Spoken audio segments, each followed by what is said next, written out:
Welcome, folks. As you come in, feel free to introduce yourself in the chat, drop your name, your pronouns, your state. And then as you do that, you can also edit your username in Zoom so that it shows your name, your pronoun, and your state so we know where folks are calling in from. We got folks from all over the country here. To make that change, hover over your face, click on those three dots in the top right corner, and then go to rename. And one great way to do it that helps us with our small groups is just put your state at the very beginning of your name. Helps with our small groups, helps us identify where folks are coming from. Welcome, folks. Really great to see everyone.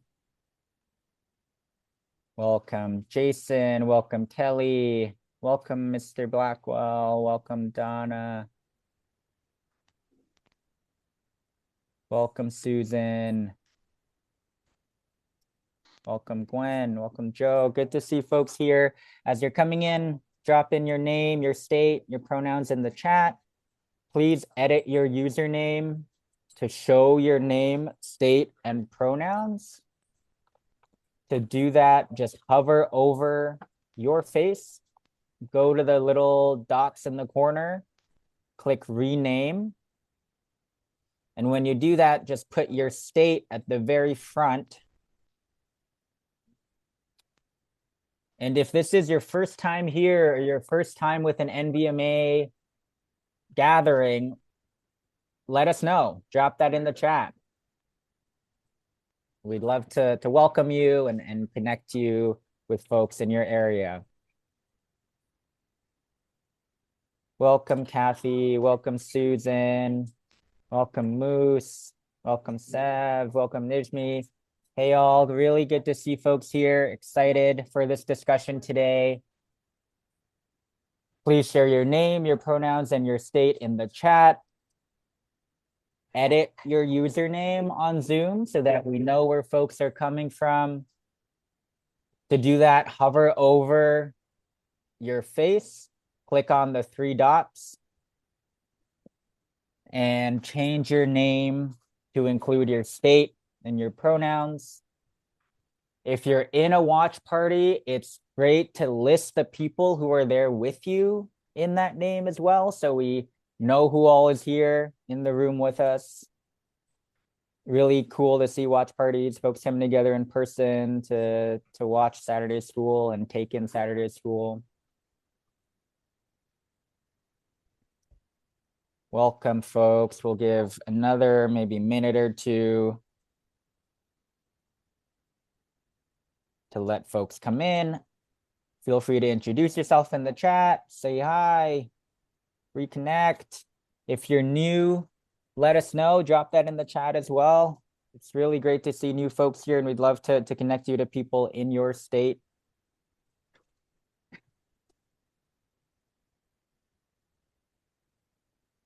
And as you're settling in, you can change your name on Zoom to show your state and your pronouns. Hover over your picture, your face, click on the three dots in the top right-hand corner, click rename.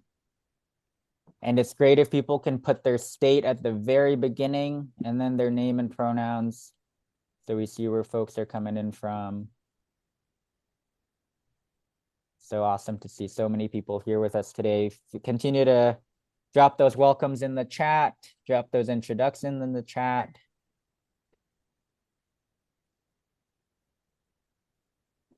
And I think we'll get started. I'm gonna pass it over to Nijmi to open us up with our Mystica. Okay, thank you so much, Mark. Hi, everyone. Great to be here with you today. Happy May Day yesterday. So for today's Mystica, or spirit of struggle, that's a word that we borrow from the landless workers movement of Brazil, one of our global movement partners, the largest movement of the organized poor in our hemisphere. Mishtika means the spirit of the struggle. It's something that we connect to kind of tap into the deeper feelings and commitment that we have to this movement.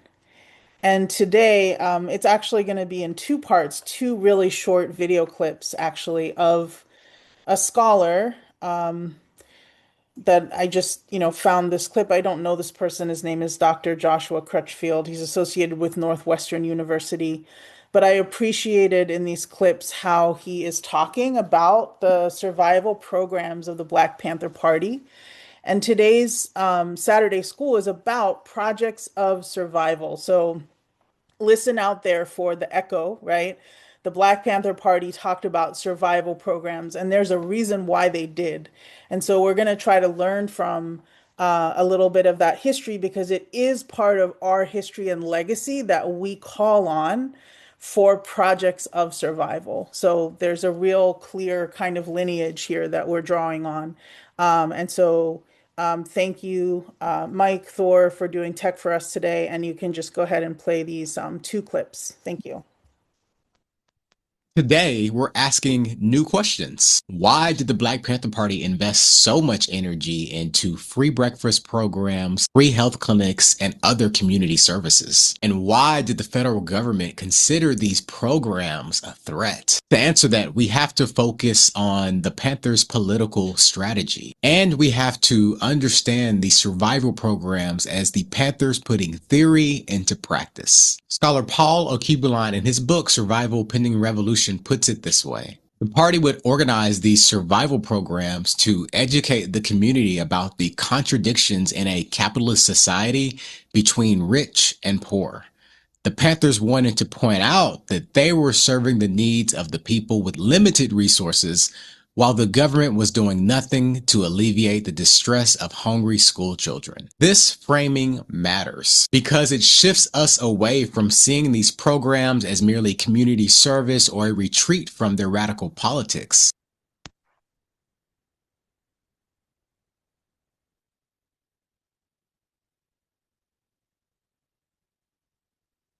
And every site doubled as a space for political education. The 10-point program circulated at these spaces. Parents asked questions, new members were recruited. Their service to the community and their spread of their political vision worked together. They were not trying to replace the state with charity networks. They were not retreating from radical politics into social work. The Panthers called these efforts survival pending revolution. That phrase is precise. Survival because people needed to live. Pending revolution because structural transformation remained the objective.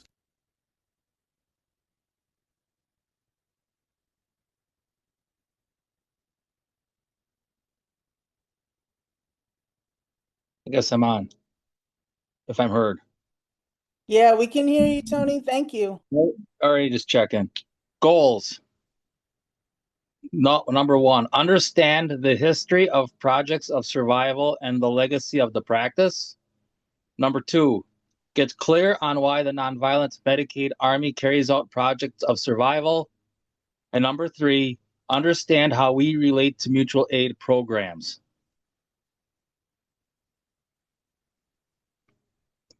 On the agenda, community agreements. Who is the Nonviolent Medicaid Army? Oh. What is a landscape assessment? How to find our base? Breakout discussions in your region, the discussion, next steps, way to get involved, and the closing.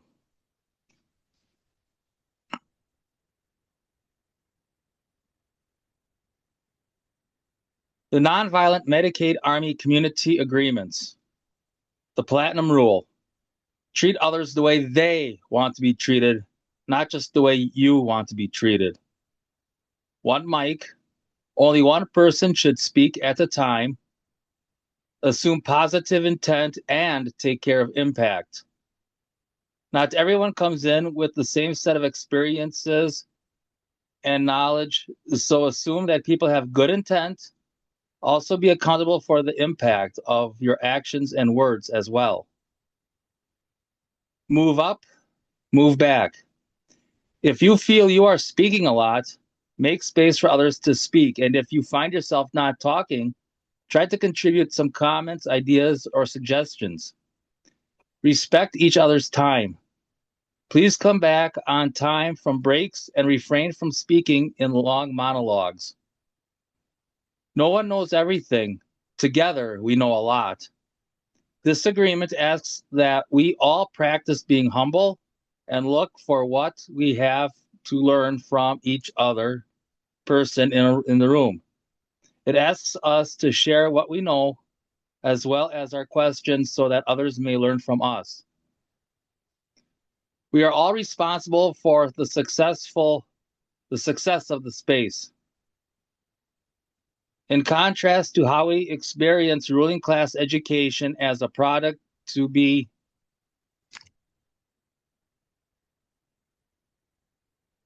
I lost my spot now. Okay. To be consumed, we believe that everyone has the ability to learn and teach. We all expect all members to take an active role in the success of the gathering. Everyone is valuable. Supporting each other and creating the conditions for each person to engage and contribute as fully as possible is an essential step toward creating the organization and building the power we need to change this system. We come from all different backgrounds and abilities, which is a strength. Pacing and visual descriptions. When facilitating a slide with images, please describe the image, making a strong effort to speak slowly and clearly throughout. Participants, please speak up if you need a facilitator to speak louder or slow down. What one person needs, others also benefits them. All NVMA events are drug and alcohol-free or substance-free spaces. We respect the needs of members in recovery or who otherwise may not be able to be in the presence of drugs or alcohol. Members should not be intoxicated or using substances while participating in NVMA spaces, virtually over Zoom or in person.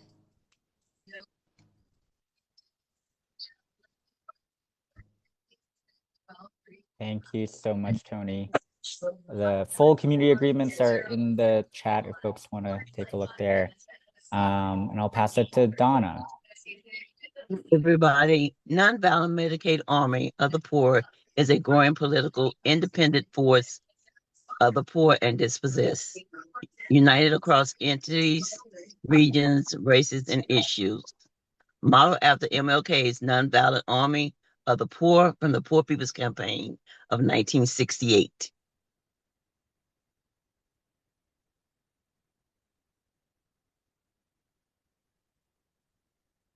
Those who are on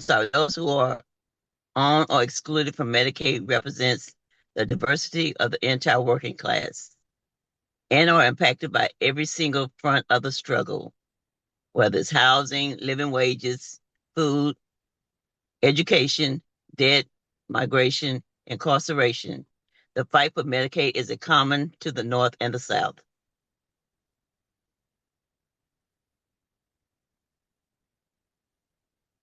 Being on or excluded from Medicaid objectively unites a huge section of the leading social force, the group of people that has the most to gain and the least to lose from a fundamental transformation of society. Y'all have a good day. I gotta go. Thank you so much, Donna. Thank you, Tony, for opening us up. Donna, walking us through and grounding us in who we are as the NVMA, why we do the work that we're doing. Nichmi for opening up our Mystica, and of course to Mike and Thor for holding down tech, keeping the ship running, and letting people from all across the country join right now together. We are talking today about projects of survival and mutual aid and what the differences are and how we relate to those things and why it is that we as the Nonviolent Medicaid Army take on projects of survival as this key piece of our work. And this is something that we've talked a bit about. If folks have been part of the NVMA or come to other meetings, you might have heard the term projects of survival, or might have heard a little bit more about some of our projects of survival that we do.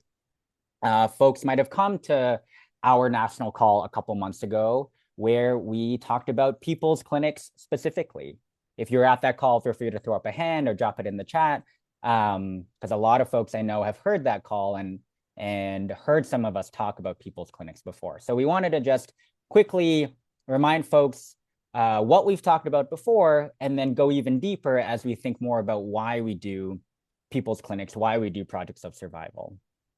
And so in that last call, in our last national call, we talked about what projects of survival are and their goals, which are fundamentally, 1, to keep us connected to our class, 2, to meet the basic needs that we need for survival, 3, to protest the deaths caused by our system, and 4, to build our own leaders as we put on these actions and we put on these projects. We touched a little bit on the history of projects of survival, which we'll go even deeper into today, and talked about how the work that we do now builds on that history and builds on that legacy. In that session focused on people's clinics, we talked about one of the forms that projects of survival can take, which is, as the name sort of suggests, a clinic, a form of pop-up free clinic where we can provide basic medical services to people to meet the basic needs that people need to survive. That's not the only form of project of survival that exists, and we'll talk today a little bit about other forms that have existed through history and other forms that we're taking on now. When we had that session a couple months ago, we really went in deep into what it meant to actually put on one of these projects.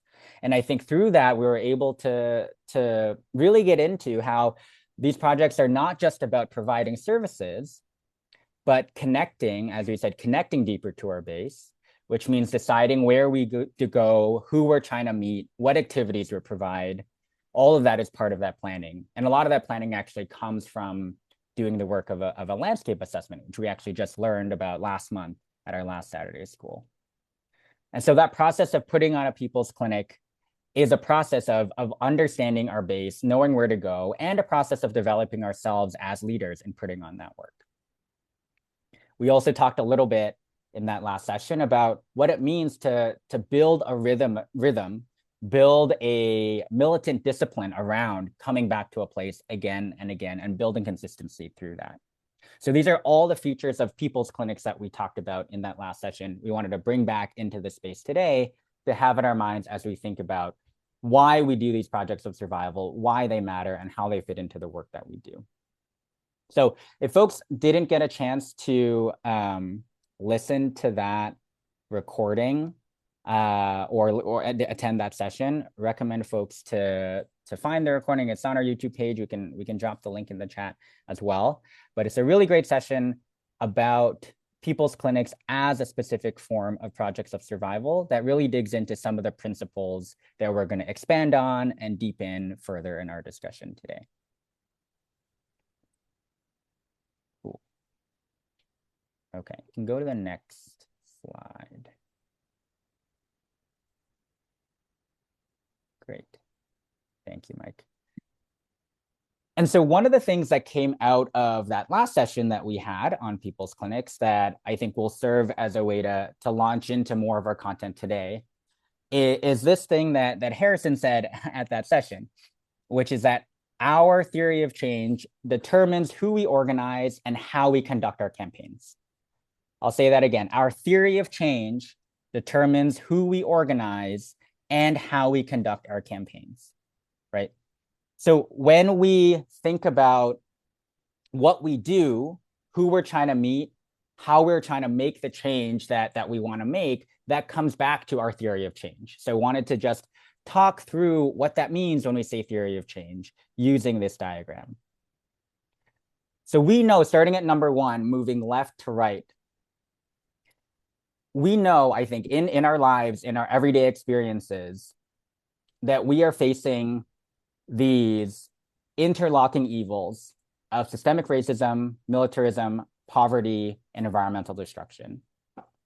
And we know that these evils come through our expressions of this fundamental problem, which is that wealth and power is increasingly concentrated in the hands of a very few, a very small group of people right at the top, while most people, most of us sitting in this call, our neighbors, our families, our friends, our coworkers, do not have that power and are dispossessed, do not have what we need to survive, and do not have control of those things that we need to survive. That is the problem we are facing, right? And we see that every day in our inability to get healthcare or inability to get basic needs like food, like housing. This is because that wealth and that power is concentrated in the hands of the very few at the top. This is not something that will allow us to survive. This is not a system that is there for our survival, much less our dignity and our well-being, right? So this has to change for us to even live and to go on. And so moving forward to number 2, who can change it, right? If this has to change, if we are in a system that is killing us, that is not made for our survival, and it has to change, who is going to make that change? It's not going to change by itself. It's not going to just evolve. And certainly the people at the very top who have that power are not going to decide to let go of it, because who would? So who can actually change that? In our theory of change, we believe that the only people who can actually change the system is a united social movement of the poor and dispossessed of every background, gender, ability, age, and religion, cutting across all lines of division that we see day to day, a united force of the poor and dispossessed. And in order to build that movement, which is the 140 million poor people that the Poor People's Campaign seeks to organize, the vast majority of people in this country, right? If we need to unite across all of these lines of division and come together as this united force, we need to have leaders who can do that work. We need to have leaders who are clear, connected, competent, and committed. As the quote says at the bottom, we can't outmight them, we can't outmoney them, but we can outmaneuver them, right? We can outorganize them. If we come together, if we have leaders who are clear, competent, connected, and committed, who can organize a united social movement, then we can change the system into one that supports our survival rather than just the profit of those at the top. So we have to face this problem head on with a social movement. For that united social movement, we need leaders. But leaders aren't just born, right? No one is born being able to do this. Leaders are built, leaders are made. And so moving to number 3, how do we build those leaders, right? We are all living our lives just struggling to survive. We are taking in all the messaging that we're hearing from the media, all the propaganda we're being thrown at. And so to cut through that and develop our leadership, how do we do that? So we forge those leaders through strategic struggles for our human rights. Strategic struggles for our human rights, for our right to survive, to have healthcare, to have housing, to have food. Leaders are built, are forged through those struggles. And so again, going to this line, our theory of change determines who we organize and how we conduct our campaigns, because we know what we're facing. We know how we need to approach that problem. And to approach that problem, we need to find leaders who can lead a united social movement of the poor and dispossessed. And so that's the question we're faced with today. How do we do that? How do we find those leaders? How do we build those leaders? And Projects of Survival has been developed, has its legacy, and has its history of fitting right in with that as this tool, this really important core tool that we can use to do this work, to find leaders, to build leaders, to connect to our base and build that social movement. So just in thinking about in the next hour or so as we're talking, why are we doing Project of Survival? Why does it matter? Why are we focused on calling it Projects of Survival specifically, and the thing that we're doing fitting the specific strategy? It's because we are doing something that is driven by and fits with our theory of change. We are trying to find leaders and build leaders who can develop the social movement that we need to change the conditions that we're living in. And so I've been referencing that Projects of Survival come from this tradition, from this history, and that we've learned a lot and are bringing that forward. So we wanted to go into that a little bit more. And for that, I will pass it to Nijmi. Awesome. Thank you, Mark. Hi, everyone. Nijmi again from the Central Appalachia region of Pennsylvania, with Put People First PA. And yeah, really appreciate Mark starting us off today.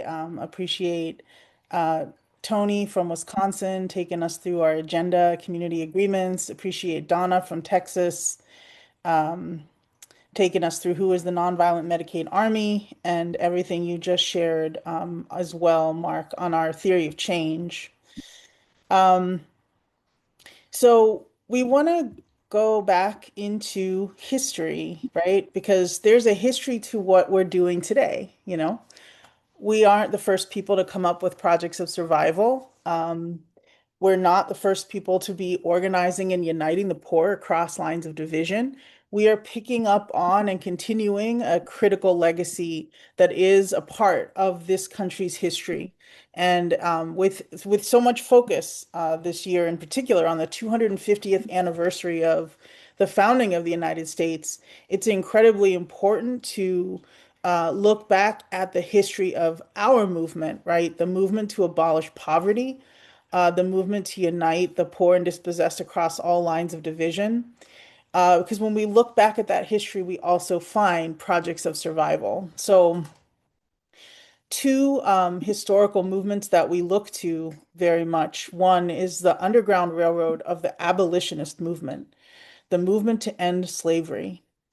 The Underground Railroad was a series of pathways actually on the terrain, right? That there were conductors on this railroad, and enslaved Black workers essentially were stealing themselves, right? Expropriating their own bodies and their own labor away from the slave power, away from slaveholders, away from the ruling class in that time. And the Underground Railroad we consider to be a project of survival, right? It was meeting the immediate needs, getting people out of bondage, but it was also a part of a real large political movement to actually fundamentally transform society. So it wasn't just simply a kind of a short-term, kind of quick fix. It was actually a critical component of a much larger and broader movement to not only change conditions for those individuals, right, who could go on the Underground Railroad and get to freedom, but it was to change the structure that held the masses of enslaved Black workers in bondage, right? And the system and the structure that also was oppressing free labor, poor white workers, poor farmers as well. So this was a historical example of how a project of survival is part of a movement to transform society. And the abolitionist movement actually succeeded, right, in expropriating what in today's numbers would be 10 to 20 trillion dollars in wealth from the slave power. That's huge, right? Through that motion, through that movement, there was a structural transformation in society that actually expropriated, that took away, right, in the form of enslaved people, right? That was the primary form of capital. That movement was able to end that form of capital and expropriate 10 to 20 trillion dollars in wealth from the slave power. So that's a really significant thing. That's a really big deal, right? We've got to look back and really understand that movement and the role of projects of survival like the Underground Railroad. And we've got to study that. This is why Harriet Tubman is one of our, historical leaders that we study and that we look to, right, from Maryland, right, who's one of our states in the Nonviolent Medicaid Army. Another historical example of projects of survival comes from the National Union of the Homeless. And we know that the NUH is with us today, right? The NUH historically started in the 80s and 90s, but then was revived, and it's here today. And there's people on the call today, right? With with the National Union of the Homeless, which is part of the Nonviolent Medicaid Army.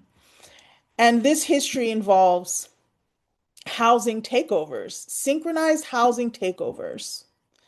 And there's so much to learn about there. We're not going to go deeply into it.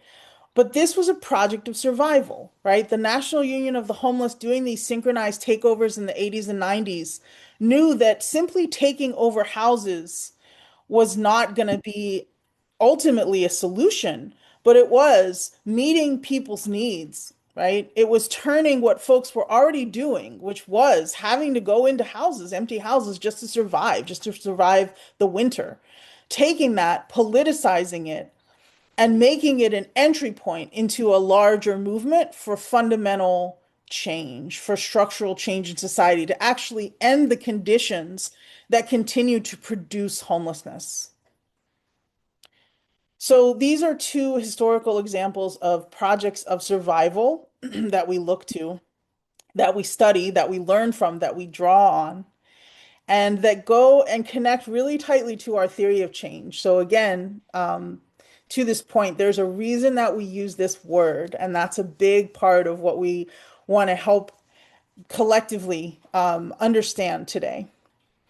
So we can go to the next slide. Thank you so much. And it would be awesome to get a few people in the chat who can see this okay. I realize that the font might be kind of small, but if you can see it or you can zoom in, you're welcome to put your name in the chat and then come off mute and we can get some folks reading these. Okay, let's start with you, Michelle. Thank you so much. Michelle in Montana. In the early 1990s, as homeless leaders with the National Union of the Homeless were taking over vacant, federally owned housing, they studied the experience of the Panthers. In that history, they saw revolutionary leaders who were beginning to understand that in order to end their suffering, they would need new forms of organization that could confront the government and the ruling class head on. During these housing takeovers, homeless leaders identified the Six Panther Ps, lessons that they drew from that history. 1. Program. 2. Protest. 3. Projects of survival. 4. Publicity work. 5. Political education. 6. Plans, not personalities.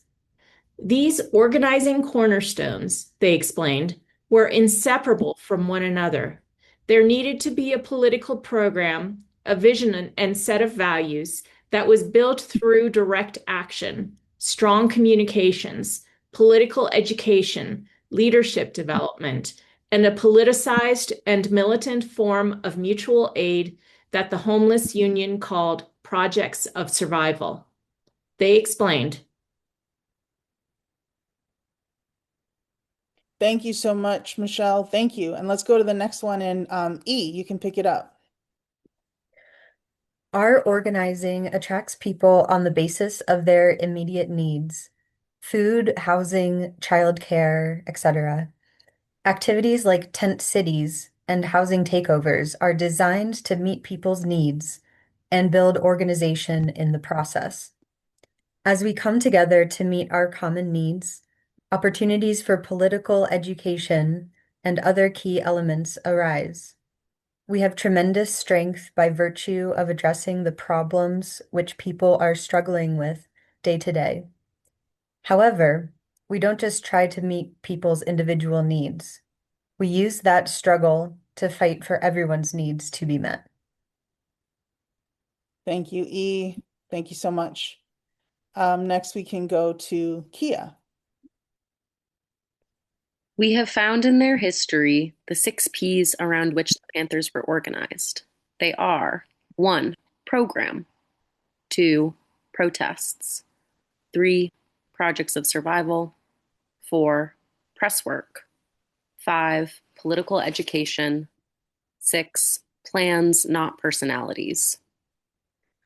The work of the Illinois chapter of the Black Panther Party, led by Fred Hampton, shows a most advanced expression of the 6 Ps. These 6 Panther Ps should be studied so that they can be applied to our current situation. Thank you. Thanks, Kia. So we've gone from looking, I'll just pause here. We're kind of digging in firstly to the National Union of the Homeless history, right? And their identification of these lessons coming out of the Black Panther Party. So we see in the Panthers, and we're going to go back to them in a minute here, one of the really important examples of projects of survival that we draw on. And then we're taking it even forward from the Panthers, right, which were operating in the 60s and 70s, to the National Union of the Homeless in the 80s and 90s that picked up on this legacy and learned these lessons and derived these, what they called the 6 Panther Ps, right? One of which is projects of survival. But the real story here is about how all of these things connect to each other, right? They're all inseparable from each other. Our program, right? Healthcare is a human right, right? The different aspects of our program, what we're putting forward, our actions, the National Day of Action, protest, projects of survival, which we're focusing on today, our press work, our media work, right? Our political education and our plans, our shared work. This isn't about just individual people. This isn't just about um, a charismatic leader. It's about the shared plans that we have and the shared work, the collective work that we're carrying out together. So this is where all of the P's come in. But today specifically, we're really focusing on projects of survival. So really appreciate everyone reading. And I know there's a few other folks here as well. Elizabeth, would you go, and we can go to the next slide, and would you pick up there? Thank you. Okay, can you hear me all right? Yes. Okay. Projects of survival. The free breakfast program, free health clinics, and other such projects carried out by the Panthers kept their members in constant contact with the community and deepened their love and understanding of the people. While helping to satisfy some immediate needs, the projects helped to politically discipline and develop Panther members. These activities also served as effective forms of protest and political education in themselves by exposing the insanity and inhumanity of a system that produces extreme want in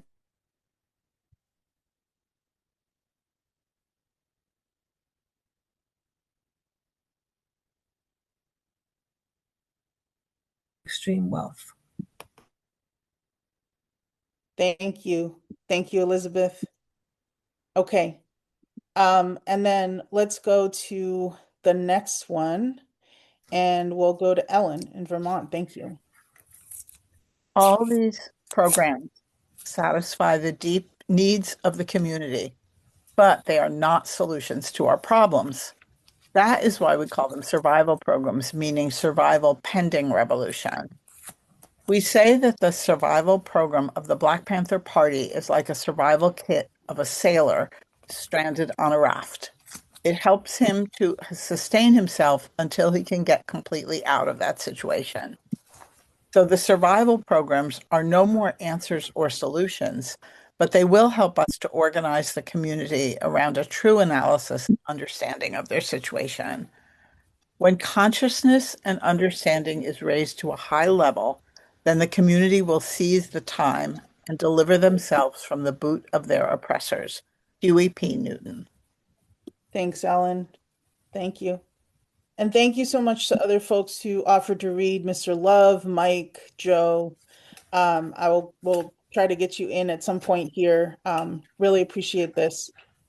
So this slide is really significant, right? This piece around, and I just want to emphasize again here, this question of, these programs satisfy the deep needs of the community, but they are not solutions to our problems. So I think that's a really important piece to really to think about now, to reflect on. Why are we doing something if it's not a solution, right? Go back to our theory of change, We have a massive social problem that needs a mass movement to bring about a solution, right? So doing a people's clinic or doing a housing takeover, doing a food distribution, that is not going to be a solution to the problem of the concentration of wealth in a very few hands while the vast majority is dispossessed, right? But what it does do is meet immediate needs, put us in contact with our base, and provide an entry point to bring people into our movement while at the same time pointing out the raw contradiction, the raw hypocrisy, right, of a system that does not meet these needs. A system which is, we're living in the wealthiest country that's ever existed in the history of the world. Yet we look all around us every day. We look at ourselves, we look at our families, and we see how much we are struggling to meet our basic needs.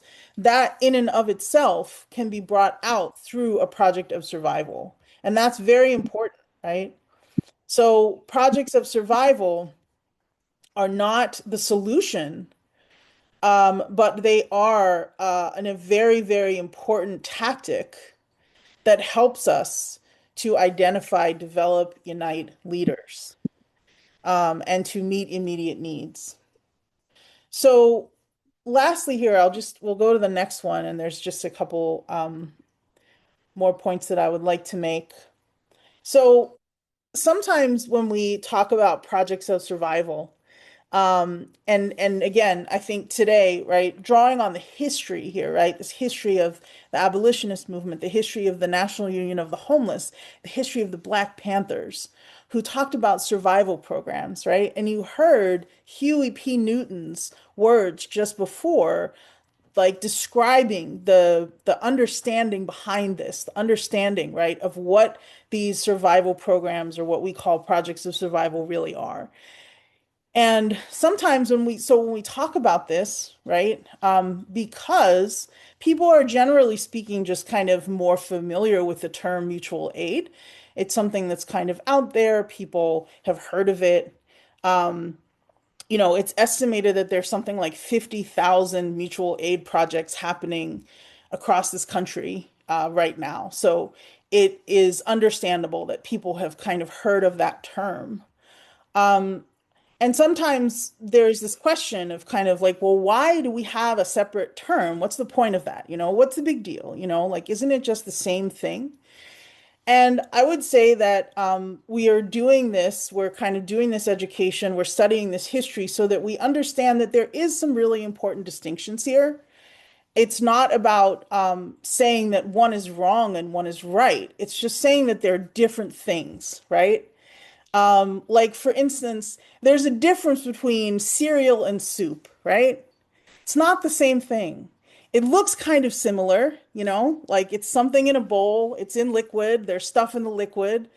But I would think you would agree, if you would agree, throw up an emoji, that you really want to know before you start eating whether you're eating cereal or whether you're eating soup, right? You want to know that. Does that seem important? So it is important to understand the distinction, just like it's important to understand the distinction between cereal and soup. It's important to understand the distinction between mutual aid and projects of survival, not because they're not both good things, but because they are different things. And I would put forward that there are folks who will talk about the Panthers and they'll talk about the free breakfast programs and they'll call them mutual aid. And I would say that that's actually not how the Panthers understood what they were doing, right? This is kind of what we're sharing here. This is what we're putting forward, that the Panthers did not understand that to be mutual aid. They use the word survival programs for a very specific reason, and that's because projects of survival are not based on the idea that we can just ignore the state or sort of pretend that like we can act outside of it, right? Like it doesn't really matter, we'll just kind of do our own thing. We'll just make more and more and more survival programs and then, magically everything that we're up against will kind of go away, right? Like we don't think that we can ignore the state. We don't pretend that we can act outside of it. We don't believe that we can take the place of the state with more and more survival projects. Again, right? It's not enough to say, oh, well, if we just do thousands of people's clinics, we won't need hospitals anymore, right? We won't need, like a healthcare system anymore. That's not where we're coming from with projects of survival, right? The Panthers organized for a fundamental transformation of state power, and projects of survival are a key component for organizing for that transformation. So again, there's differences here in how we think about the state, how we think about the movement that we're building, how we think about leaders. And there's just some really important things to why we claim projects of survival. It really goes back to our theory of change. And our theory of change, we hold on to that because we want to work smarter, not harder. We want to have a strategy. We want to understand what we're doing. And we want to focus all of our efforts on that strategy, not on doing a million different things, but on really focusing on that strategy because there's a whole lot at stake, right? There's a whole lot at stake here. And so, once again, it's important for us to understand why we talk about projects of survival, how that's different than mutual aid, while again, like bless everyone who's doing mutual aid. It's amazing. Like I said, there's thousands, there's tens of thousands of mutual aid projects happening around the country. We're going to talk in a minute about how we often actually partner with folks who are doing mutual aid projects. We're not telling people to do anything differently who are doing mutual aid, nor do we need to feel pressure to conform to a concept and a kind of context and legacy that does not reflect our theory of change, right? So both of those things can be true at the same time. We're not telling anyone to do anything different than what they're doing. And at the same time, we actually also don't need to conform to a practice or a concept that isn't consistent with our theory of change. That theory of change going back to the abolitionist movement, coming up through the Black Panther Party, through the National Union of the Homeless, and getting to us today. So with that, I'm going to pass it back to you, Mark. Awesome. Thank you so much, Najmi, for that clarity, for taking us through that history, the legacy of projects of survival, and what we mean when we use that term and what we're drawing on in the specific analysis that we're drawing on. I wanted to close the session or close this section in a way by thinking about what examples of that look like right now and how we have taken on projects of survival as a tactic in our current conditions. We can go one slide ahead.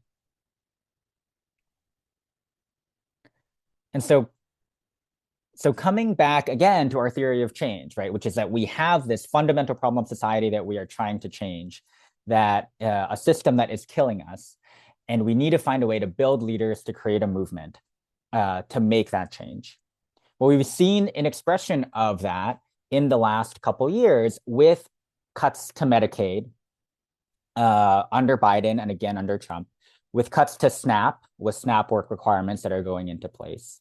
And so as we see those worsening conditions happening, as the NVMA, we have taken on organizing drives, ways to meet our base, connect to people across our base, finding leaders and developing leaders to fight against these Medicaid cuts, fight against these SNAP cuts, and change the conditions that we're living in. And so in the context of that effort of an organizing drive to find our base and meet people is where projects of survival can fit in, right? We are meeting people who are losing their Medicaid, losing their SNAP, unable to meet their basic needs. And at the same time, so we can meet those needs and as part of an organizing drive, connect them into broader organizing work to make those changes. And so wanted to share a couple photos and example of that from across our states, across our country, of how we're doing that. And we can move through these, I think, relatively quickly. So we have some examples in Maryland of folks connecting around SNAP and work requirements, meeting people's basic needs around food. Go one slide ahead. We're providing basic medical care at our people's clinics. These are a couple of photos from New York, and we know we're doing people's clinics across the country, meeting people's basic health needs who have lost their insurance, have their Medicaid cut off, and organizing them into a fight for an expansion of protection of Medicaid so that we can have a healthcare system that is dignified and that actually serves people rather than serving just profit. You can move ahead one more. Similarly, we're connecting in Pennsylvania, meeting people, talking to people about Medicaid cuts, fighting to get people's health insurance back. These are all projects of survival, and they fit within our theory of change because they allow us to connect to our base and develop those leaders that we're looking for as part of our broader organizing drive. And then one more. And similarly in Vermont, meeting folks, providing healthcare, providing services, connecting to people around food. We are meeting people's basic needs in this moment as those needs deepen and get even more in crisis and harder to meet. So we are working to meet those needs while at the same time connecting to folks around what we actually need to do to fundamentally change the conditions that we're living in.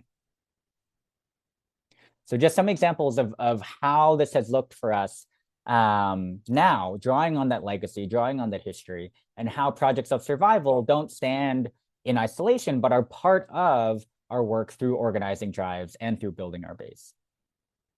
And as Nishmi said, often this happens in partnership and in collaboration with other groups that are existing in our regions, in our states. And often those groups are doing mutual aid of some kind, right? We want to be able to provide services for people. And we know that there are people doing really tireless work providing those basic needs on a day-to-day basis. And so we often make those partnerships, and we can think about what does it mean to partner and what makes a good partner as we're developing these projects of survival.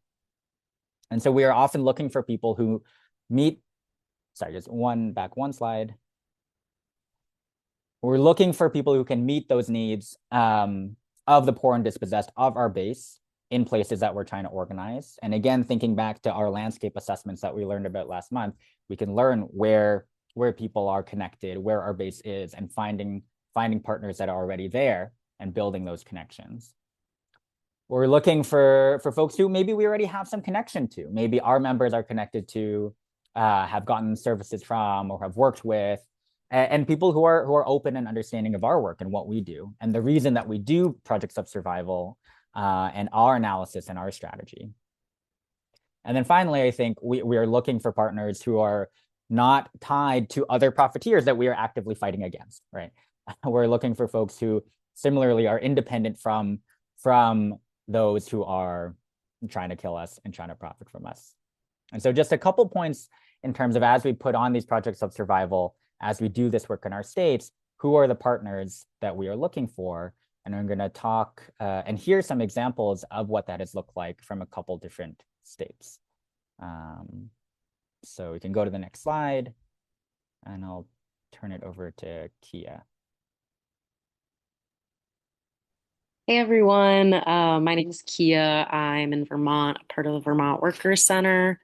And I'm just going to chat quickly a little bit about some leadership development that I've been a part of recently.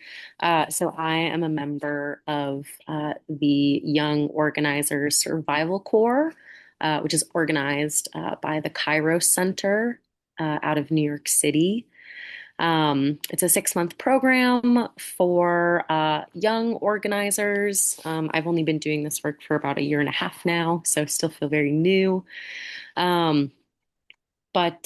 So essentially, the Young Organizers Survival Corps is a 6-month program where we do leadership development, political education, Some of it is virtual, some of it is in person. It's been a really great opportunity to connect with other organizers, movement leaders, and, young organizers from around the country. And we've been doing a lot of discussion of projects of survival.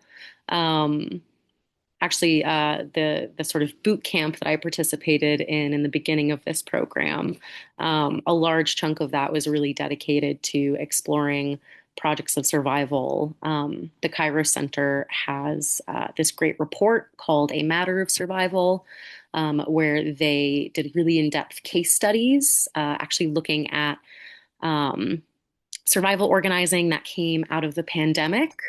And we've been talking about the difference between mutual aid and projects of survival. And they really went into depth in seeing how, certain mutual aid measures that came about during the pandemic were sort of transformed into projects of survival as they became further politicized.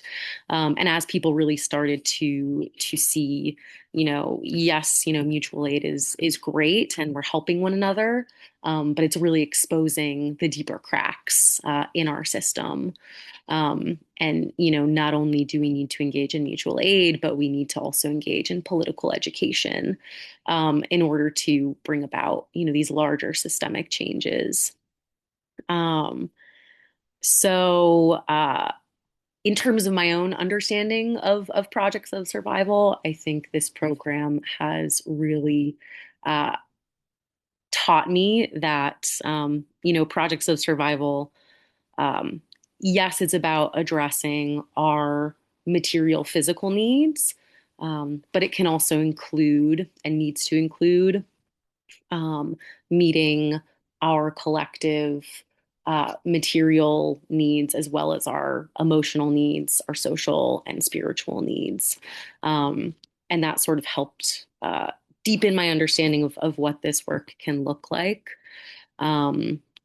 So, the role not only of providing food and medical care, and help with, SNAP paperwork and Medicaid appeals, all of that, the work we're all engaging in, but also the role of arts and culture and ritual and community.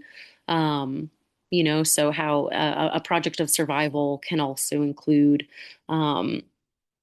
having a collective ritual, of remembrance or of celebration, really being together,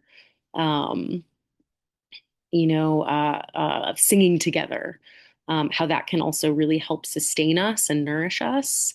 And something that our program through the Cairo Center has really emphasized for me, is that projects of survival are about meeting our needs, but they're also about building community and building relationships. So they're not transactional. It's not like, oh, okay, provide a service, and then in exchange for that service, you become politicized and join my organization. It goes much deeper than that.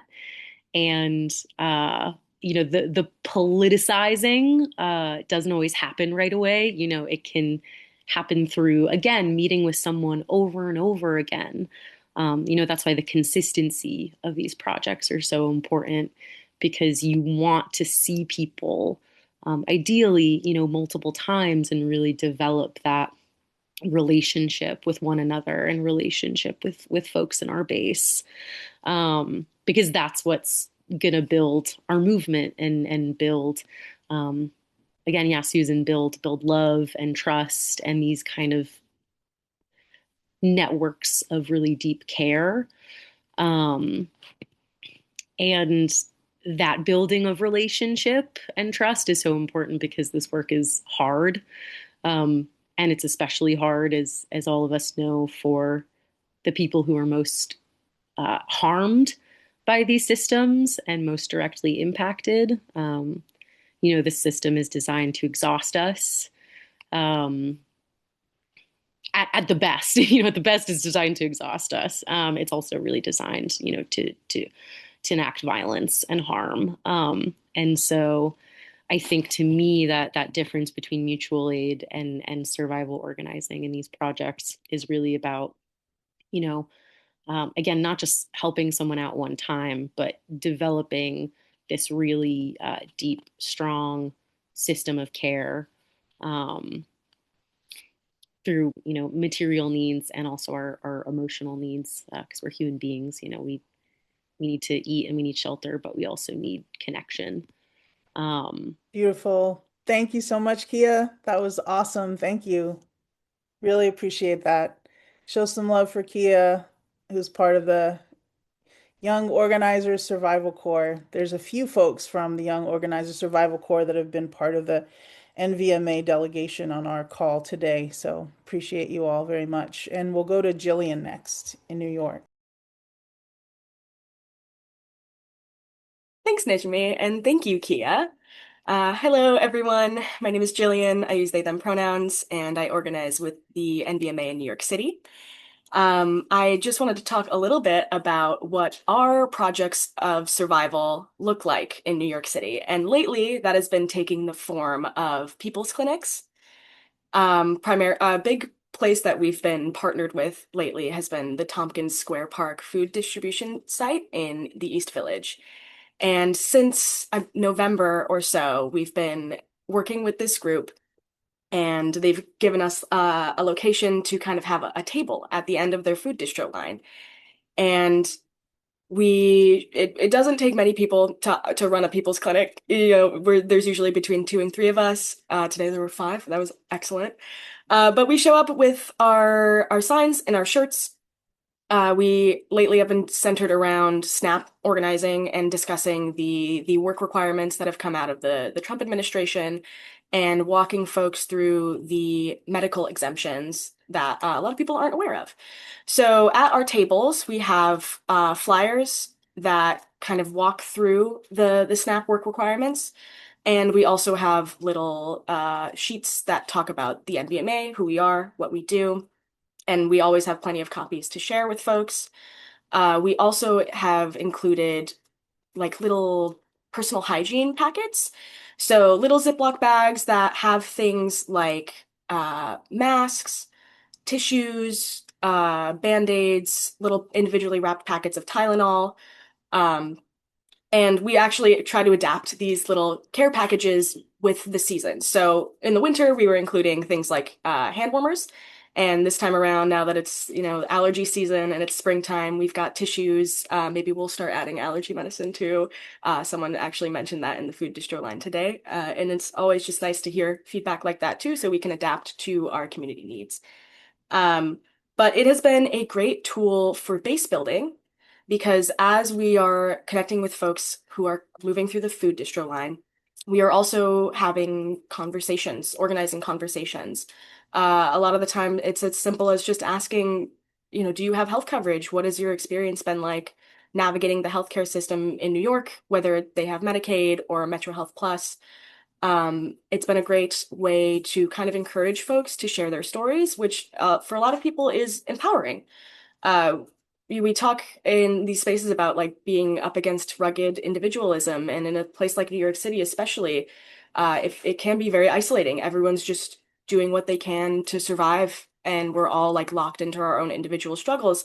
But when you offer folks the opportunity to share out and connect with other organizers, it helps folks kind of realize that one, they're not alone in the struggle, but 2, it's that entry point for bringing people into our movement while simultaneously pointing out the hypocrisy and the failures of our system. And working with a place like the Tompkins Square Park Food Distro has been great, because as we continue to show up consistently, month after month, we're building trust in the community as well. A lot of people are coming through our line and they're recognizing us. They recognize our shirts, they recognize our posters, and it's just been an even greater way to sort of invite folks into the fold. The more we show up, the more we keep showing up, the more people express interest. It's been a great way to sort of collect contacts as well. As we're having these conversations with people, we also write down contact information if they're willing to share it, phone numbers, email, And that has been a way to invite folks into our meetings and get them in the loop in that way. So now, as we continue to do these people's clinics, we're talking amongst ourselves about expanding our reach, going more to like the outer boroughs. In the past, we've gone to neighborhoods in Harlem, in Bed-Stuy, but we want to be able to meet our base everywhere. And, tabling and doing these people's clinics at Tompkins in the East Village is going to look different than doing it in like South Brooklyn or in Harlem. So we're always learning something new every time we show up, and it's just been a really great opportunity to continue base building in New York City. So that is it for me, and I will pass it to Mike. Thank you so much, Jillian. Yeah, and now just for a couple minutes here, thank you so much for getting on, Mike. I know you're in the middle of all these things, so thanks for getting on, and you're welcome to come on video if you're able to. You guys can't see me yet? Now we can. Awesome. So hello everybody. Yeah, I'm Mike Coleman. I am one of the co-directors of Base Building and Leadership Development with United Workers here in Maryland. So you guys heard already a lot of how Project Survival works and how it goes. Our programs are very similar to what Vermont is doing and what New York is doing and what PA is doing, right? So we have spaces where we're able to meet people um, and develop relationships with them as we are meeting their needs to a degree, anyway. We know we can't solve all their problems right there and then as we are engaging with them at the Project Survival, but it is where we plant the seeds, so to speak, for further conversation and further development as we look to politicize and revolutionize our leaders, right? Like we know we had to develop the power, and the only way that happens is if we consistently and effectively organize. So in Baltimore, we have the Hope Garden, which is a established community garden that we have multiple events at.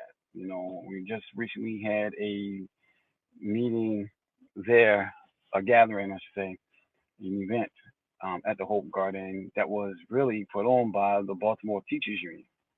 Right? They asked if they can use the space, and that worked perfectly for us. Right? Now we have a bunch of people in our space that we can engage with during the event. And of course, we did so. Met a lot of new people and got some commitments for home visits um, where we can go into a space where they are comfortable, whether it's their home or the library or at the Hope Garden, right? Where we can sit, have a conversation, learn more about what the issues they are experiencing and seeing, learn more about them personally, and them understanding more about who we are and what we do, right? So having a space to be able to do those type of things is huge. It's huge. It's really it's really powerful, and I heard um, it said earlier that relationship building is part of this, and it totally is, 100%. As revolutionaries, we need to be able to trust each other, right? Look to the right, the left, know someone's behind us, got our backs. If we falter, there's others to step up and keep it moving. This is hence the importance of leadership development, right? Um, that's a process that does take time, and it starts really at planting the seeds. And I keep saying planting the seeds because I am becoming a gardener, right? At the Hope Garden, I'm an organizer first, um, but has learned how to do some gardening, and so I keep using phrases like planting the seeds. You guys know what I'm talking about. Yes, Um, Mike. Yes, thank you. Thank you so much. Welcome back. Welcome back. I know that we never have enough time, and there's so much to dig into with these sessions, and never enough time in small groups. Feel free to drop in some appreciations, some main points in the chat as we start to close out. Thank you everyone for being here, everyone who took part in this session, everyone who helped put this together. I'm going to pass it over to Trenton to take us home. All right. Let me see. Do we have the yep, I think we got the slide. Yep, it's up. Okay. So next steps in closing. Where are we gonna go from here? May NVMA National Call. The media and spokesperson training is Thursday, May 28th, 7 Eastern Time, 6 p.m. Central Time, 5 Mountain, 4 Pacific, and that'll be up for us. Anybody who wants to learn to speak to the media, or just further, you know, continue to organize and hear from around the country. That's happening then. Our next Saturday School of Struggle will be June 6th at 12 Central, 11 Mountain, 10 Pacific, 1 p.m. Eastern. And then you can share your story with Medicaid Mondays. We've got forums and things for that for people who want to reach out. And, you know, the big goal of these calls and these trainings is to get everybody organized. So, shout out to Wisconsin. We've just started building our own NVMA down in the Milwaukee Madison bridge area. And we're doing well. Everybody's doing awesome. Let's just stay in the fight. And now, if everybody's off mute, it's time to chant. So I'm going to ask you, who are we? The Medicaid Army! Who are we? The Medicaid Army! Who are we? The Medicaid Army! All right. I salute you all. Thank you. Everybody. Thanks, everybody. Bye. Bye, everyone. Much love, everybody. I'll Love see you all. later. Thank you, everybody. Thank you.